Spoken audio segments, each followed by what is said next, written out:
Binanatan mga kababayan ni Yussi Castro. Gusto siguro niya na mapansin, maging relevant, at yung pinakamadali, banatan mo yung administrasyon tapos umalain ka sa DDS.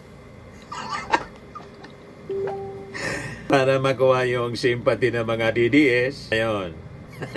Kaya lang, lalo siya nitong mapapasama. Kasi tingnan mo, matagal siyang nagkinabang sa Itbulaga, sinisiraan niya.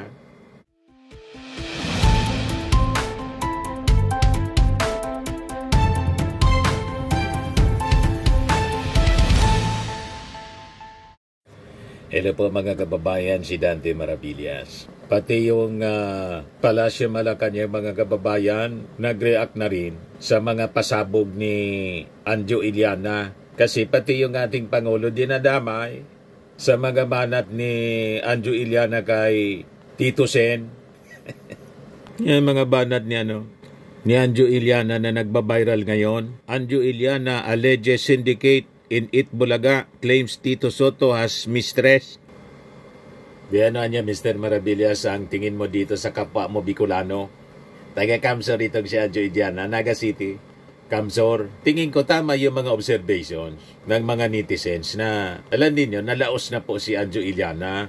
After na mawala siya sa Itbulaga, naging wala na po. Lumamlam yung kanyang career. Showbiz career. Kaya siguro, nagpapapansin siya. Binabanatan ngayon yung Itbulaga. At naalala ko mga kababayan noon, may interview kay Anjo na parang willing siya kung ma-invite na bumalik sana sa Itbulaga. Siguro wala na. Kasi siyempre, ganun talaga sa showbiz eh. Lumilipas talaga yung kasikatan. Hindi na siguro natuloy yung pagnanais niya na makabalik sa Itbulaga, sininiraan tuloy. Lalo siya niyan na malulubog pa ganyan, mga kababayan. And worse, dinamay pati yung Palasyo Malacanang, pati yung ating Pangulo. Kaya sabi ni Yussi Castro, wala man na niyang kredibilidad itong si Anjo Iliana. Nangangamoy DDS. Baka ginagamit po, mga kababayan, para siraan si Tito Sen. Pati yung ating Pangulong Bongbong. Ito yung balita ngayon. Walang kredibilidad at nangangamoy DDS. Ito ang paglalarawan ni Palace Press Officer Attorney Claire Castro sa dating aktor na si Anjo Iliana. Matapos itong idamay sa kanyang pag-iingay sa social media si Pangulong Ferdinand Marcos Jr. habang sinisiraan si Senate President Tito Soto III. Ayan nag-iingay sa social media. Kaya sabi ni Yussi Castro, sino ka ba? Pinapakita mo ang totoo mong kulay dahil gusto mong paupuin si BP Sara ngayon pa lang. Nangangamoy DDS ka? Anjo, wala kang kredibilidad. Binanatan mga kababayan ni Yussi Castro. Gusto siguro niya na mapansin, maging relevant, at yung pinakamadali, banatan mo yung administrasyon tapos umalain ka sa DDS. Para makuha yung sympathy ng mga DDS. Ayun. Kaya lang, lalo siya nitong mapapasama. Kasi tingnan mo, matagal siyang nagkinabang sa Itbulaga, sinisiraan niya. Diba? Yan Sabi ni Anjo Iliana, gusto mo talaga laglagan? Gusto mo i-reveal ko na mula 2013 kung sino po yung kabit nyo, Tito Sen? May mga ganon na sinasabi si Anjo Iliana. Yes, sabi ng mga nag-react dito. Sabi ni Yang HP Cornejo, no Tito Soto fan here, but Anjo was hired to be an attack dog, hired by the Dutertes. Nakalata yung mga netizens po na ginagamit si Anjo ngayon. Parang si Congress Mio, mga kababayan, nagsisipaglabasan yung mga kaori ni Congress Mio. You see? Sabi dito sa balita ng Philippine Daily Inquirer, Soto has not made an official statement on the matter. The actor, host, politician is married to veteran actress Helen Gamboa, who is also aunt of Sharon Cuneta. Sa isang live stream, Iliana questioned Soto's 2022 campaign pledge to donate his Senate salary to students, urging the lawmaker to present proof. Sabi ni Anjo Iliana, Kayo po ang nangako na yung sweldo nyo, ibibigay nyo sa mga mahihirap na nag-aaral na mga kababayan. Kaya siguro maglabas na lang kayo ng resibo. Yan naman ang paki niya doon kung gamitin sa scholarship yung sweldo. Sweldo naman niya yun. Diba? Tapos sabi dito, in a separate live stream, Iliana alleged questionable activities within Itbulaga and accused the show of operating like a syndicate. May sindikato dyan sa Itbulaga. Masasama ang mga tao dyan. Mga traidor dyan sa loob. Maraming binibinta dyan sa loob. Iliana also brought up the late Itbulaga director Bert De Leon claiming he was betrayed by people from within the program before his death. Si Direk Bert De Leon mula 1979 ay direktor ng Itbulaga. Bago mamatay, umiiyak sa akin kasi pinagsasaksak siya sa likod, siniraan siya para matanggal siya bilang direktor. Bakit hindi niya sinabi noon pa? Bakit ngayon lang niya yan sinasabi? Di ba? So may mali siya talaga mga kababayan. Bakit nung nasa loob siya, nagkikinabang siya kasi din sa Itbulaga, tahimik siya. Ngayong gusto niya sanang bumalik noon. Pero I think hindi na siya pinagbigyan pang makabalik. Ito na ngayon, kung ano-ano na yung sinasabi ni Anjo Iliana. O di ba? Sinisiraan na yung Itbulaga kung saan siya, mga kababayan, nagkinabang. Kasi di ba? Sumusweldo siya sa Itbulaga. Tulad ng ibang mga Itbulaga Dabarkads. So sabi pa niya, iwan ko lang kung alam ng boss. Ako kasi tahimik lang ako. Baka pag kinuwento ko, yung mga kalokohan dyan sa Itbulaga, imagsara yung istasyon. Matindi mga kababayan ang galit ni Anjo Iliana. Iliana was a long-time host of Itbulaga before he announced his departure in 2020, citing financial and logistical difficulties during the COVID-19 pandemic. Pag ganyan po, malamang lalong masira yung pagkatao ni Anjo Iliana kasi wala nang papatol sa kanya sa showbiz. Diba? Kasi yung ginagawa niya po is a display of ingratitude. Tama po, matagal siya na nagkinabang, matagal siyang nabuhay sa Itbulaga, pagkatapos gaganunin mo. Diba po? Yes, sabi dito ni Tito Sen, hindi ko napapatulan, huwag niyong pansinin at nagpapapansin yan, pati ba naman showbiz at paninira, papatulan natin, itaas natin ang level ng Senate President. Sabi po ni Tito Sen. Yes, sabi ni Arnold Katangay, tahimik ka noong nagkikinabang ka sa TBG. Sabi ni Merrick Galino sa Tornino, mukhang may isa pang gustong makasuhan din ng libel at magbayad din ng milyon sa damage.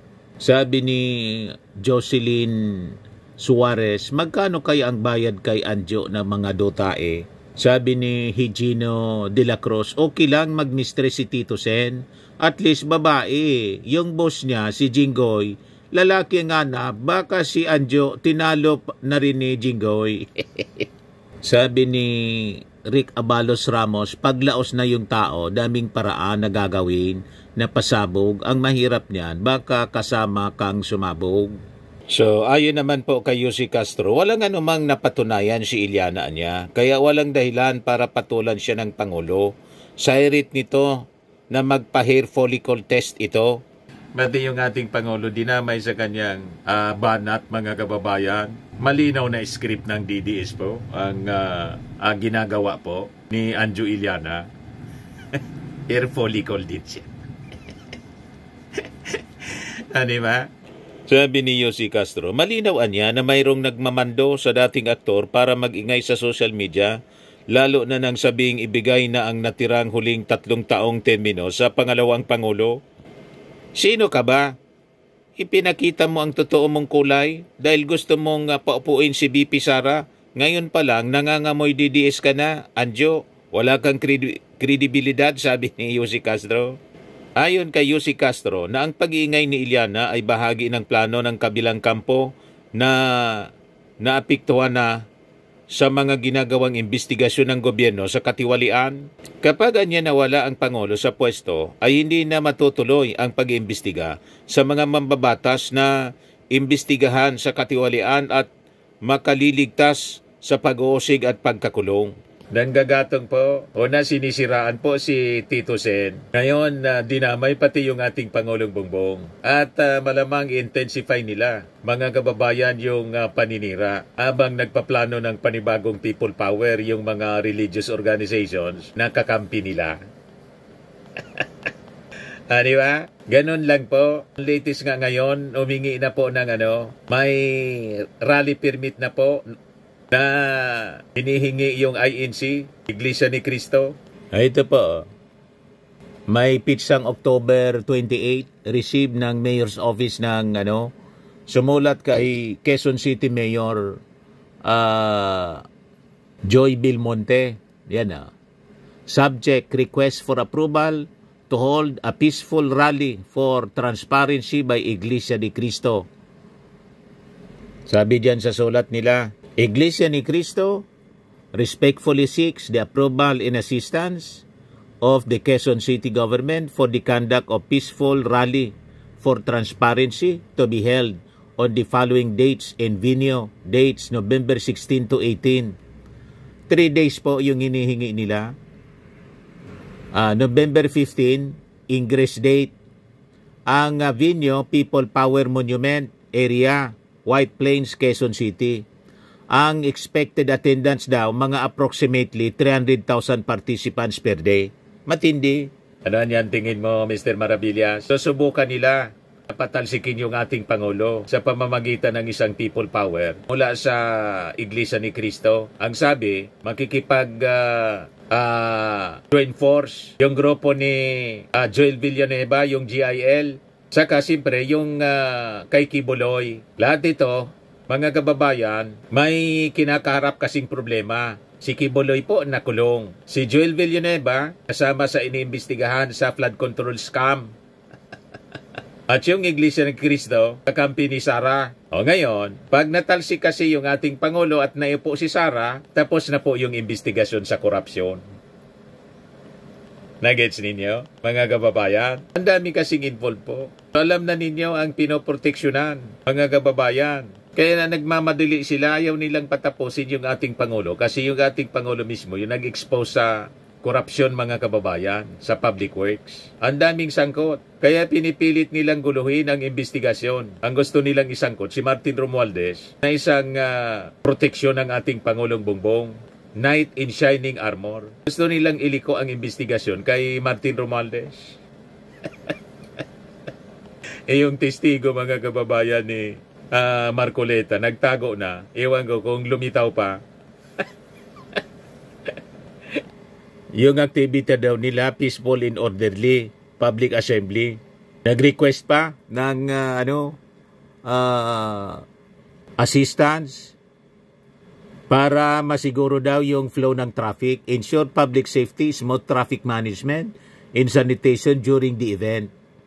Kaya si Harry Roque po, nangangampanya na po, lumabas na niya para palitan na si Bangag.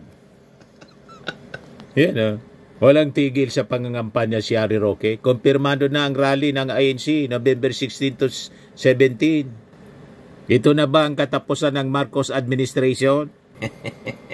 So, ganon, mga kababayan. Pero alam na ng ating Pangulong Bongbong Marcos ang gagawin. At hindi sinisikil po ng ating gobyerno, ng ating Pangulo, ang karapatan nila na mag-protest laban sa korupsyon. Pero kung gagamitin nila ito to destabilize the government, at iluklok si Sara Duterte, ibang usapan na yon. Ang term of office ng ating Pangulo, mga kababayan, will end sa 2028. Kung si Sara gusto na mag-presidente, tumakbo siya po sa pagkapangulo sa 2028. Hindi yung agawin niya po ang posisyon sa pamamagitan ng paggagamit dito sa mga grupo na kaalyado niya para umupo siya, mga kababayan, bilang Pangulo. Hindi maaari ang ganun po.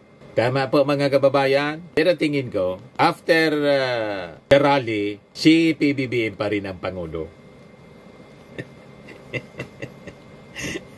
Tama po, mga kababayan. Hanggang 2028 pa sila. mga kababayan ma-stress. Sila man lang ang na-stress kasi naglalaway na sila. Hindi makapaghintay ng kanilang panahon. Pero yung ating mga mamamayang Pilipino, the majority ng ating mga kababayan, kontento sa paglilingkod ng ating Pangulo. Tama pa?